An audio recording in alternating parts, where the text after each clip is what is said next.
आज सुबह से पंजाब सरकार में आम आदमी पार्टी के मंत्री संजीव अरोड़ा जी के घर पे ईडी की रेड चल रही है। ईडी का काम है कि देश के अंदर अगर कहीं मनी लॉन्ड्रिंग हो रही है तो उसको रोकना, उसकी जांच करना। अगर इस मकसद से ईडी अपनी कार्रवाई करे तो हमें कोई परेशानी नहीं है। लेकिन जो हमने देखा कि जब से मोदी राज आया है इस देश के अंदर, सीबीआई भ्रष्टाचार के रोकने के लिए काम नहीं करती और ईडी मनी लॉन्ड्रिंग रोकने के लिए काम नहीं करती। वो सिर्फ और सिर्फ दूसरी पार्टियों को तोड़ने, उनके नेताओं को डराने, धमकाने और उन्हें बीजेपी में शामिल कराने का काम करती हैं।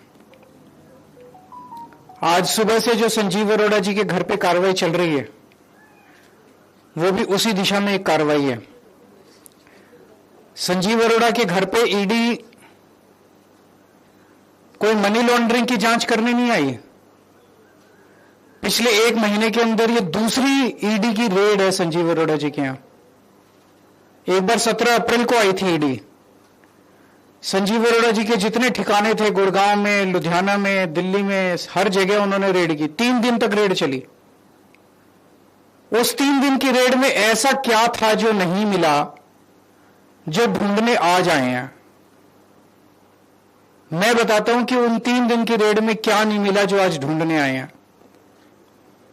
उसी वक्त अशोक मित्तल जी के यहां रेड हुई, उनके यहां भी 3 दिन रेड चली और उस 3 दिन की रेड के बाद अशोक मित्तल जी ने बीजेपी ज्वाइन कर ली।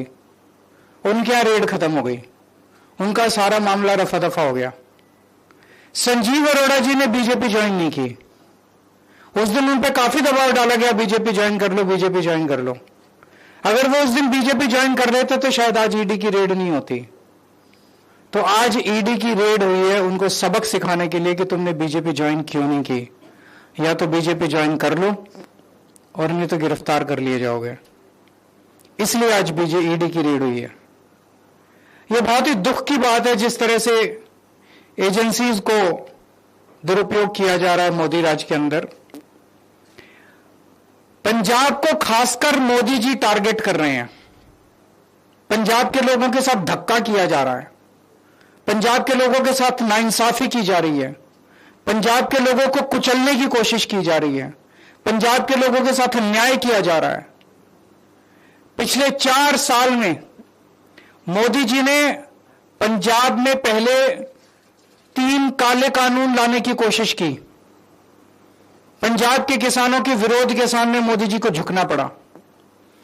पिछले 4 साल से ग्रामीण विकास का हजारों करोड़ रुपया, जिससे मंडियों की, गांव-गांव की सड़कें बननी होती हैं, वो प्रधानमंत्री जी ने रोक दिया।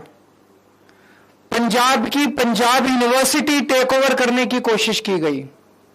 चंडीगढ़ को हरियाणा को ट्रांसफर करने की कोशिश, पंजाब से छीनने की कोशिश की जा रही है। पंजाब के पानियों के ऊपर डाका डालने की कोशिश की जा रही है। बीबीएमबी को हथियाने की कोशिश की जा रही है। ऐसे कितना जाने कितने मामले हैं जो केंद्र सरकार और मोदी जी पंजाब के लोगों के साथ धक्का कर रहे हैं। और अब पिछले कुछ दिनों से रोज बस एक ही खबर है, आज ईडी ने यहां रेड कर दी, आज ईडी ने वहां रेड कर दी। जैसे ही बंगाल के चुनाव खत्म हुए, ईडी की पूरी दिल्ली की टीम, केंद्र की टीम सारी जो है वो पंजाब के अंदर आ गई है। इनका मकसद कोई काला पैसा ढूंढना है, मनी लॉन्ड्रिंग ढूंढना नहीं है। आज से 10 साल पहले प्रधानमंत्री जी ने खुद अपने भाषण में शुवेंदु अधिकारी के खिलाफ भ्रष्टाचार के आरोप लगाए थे, संगीन आरोप लगाए थे। कोई देश का प्रधानमंत्री अगर किसी के खिलाफ संगीन आरोप लगाए तो छोटी बात नहीं है। ऐरे गहरे ने आरोप नहीं लगाए थे, बीजेपी के किसी स्पोक्सपर्सन ने आरोप नहीं लगाए थे, बीजेपी के किसी छोटे नेता ने। प्रधानमंत्री, भारत के प्रधानमंत्री ने शुवेंदु अधिकारी के खिलाफ आरोप लगाए थे। आज प्रधानमंत्री जी खुद उन्हें सीएम की शपथ दिला के आए हैं अपने हाथ से। अमित शाह जी ने हेमंत बिश्व शर्मा के खिलाफ भ्रष्टाचार के संगीन आरोप लगाए थे, उसको इन्होंने असम का मुख्यमंत्री बना दिया। अजीत पवार के खिलाफ प्रधानमंत्री जी ने खुद भ्रष्टाचार के आरोप लगाए थे, उसके 6 दिन के अंदर उसको महाराष्ट्र का उप मुख्यमंत्री बना दिया। शुभेंदु अधिकारी के खिलाफ ईडी नहीं जाएगी, ईडी संजीव अरोड़ा के खिलाफ जाएगी। हेमंत बिश्व शर्मा के खिल को गिरफ्तार नहीं किया जाएगा, गिरफ्तार केजरीवाल को किया जाएगा। अजीत पवार को गिरफ्तार नहीं किया जाएगा, गिरफ्तार मनीष सिसोदिया। क्यों? उन्होंने सबने बीजेपी ज्वाइन कर ली। तो इनका मकसद देश से भ्रष्टाचार दूर करना नहीं है, इनका मकसद मनी लॉन्ड्रिंग रोकना नहीं है, इनका मकसद केवल और केवल दूसरी पार्टियों के नेताओं को तोड़ के बीजेपी में शामिल करवाना है। आज पंजाब के अंदर इनके पास चुनाव लड़ने के लिए, खड़े करने के लिए नेता नहीं है, इसलिए दूसरी पार्टियों को तोड़ तोड़ के अपनी पार्टी में शामिल कराने की कोशिश कर रहे हैं। मैं मोदी जी को याद दिलाना चाहता हूं पूरी विनम्रता के साथ, पंजाब गुरुओं की धरती है। आज मोदी जी जो पंजाब के साथ अत्याचार कर रहे हैं, वो हमें उस वक्त की कई सौ साल पहले की याद दिलाता है जब औरंगजेब ने भारत के अंदर जगह जगह अत्याचार कर करके भारत के कई हिस्सों पे कब्जा कर लिया था।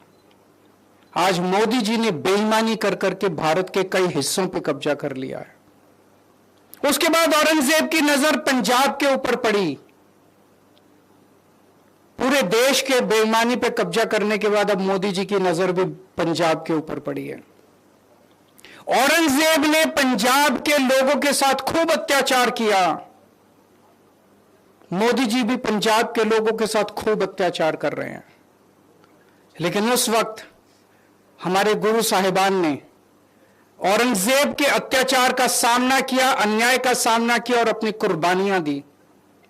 उनकी कुर्बानियों से प्रेरित होकर आज पंजाब के लोग खड़े होकर मोदी जी के अत्याचार और अन्याय का सामना करेंगे और पूरे देश को मोदी राज के अन्याय और अत्याचार से मुक्ति दिलाएंगे।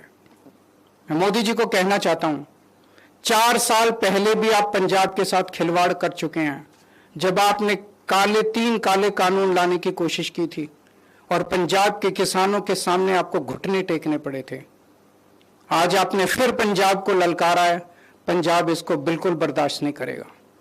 मैं मोदी जी से हाथ जोड़ के विनम्रता से निवेदन करता हूं, पंजाब के साथ धक्काशाही करना बंद कीजिए। अगर आपका कोई प्रश्न है तो पूछ लीजिए। मेरा यही कहना है कि ये बेईमानी से जीते हैं बीजेपी वाले, ईमानदारी से ये चुनाव जीत नहीं सकते। मोदी जी देश के अंदर बहुत बहुत बहुत ज्यादा अनपॉपुलर हो चुके हैं। अगर ईमानदारी से एक भी चुनाव कराया जाए तो बीजेपी एक भी स्टेट इस देश के अंदर नहीं जीत सकती। सर, इट सीम्स लाइक कि अब बीजेपी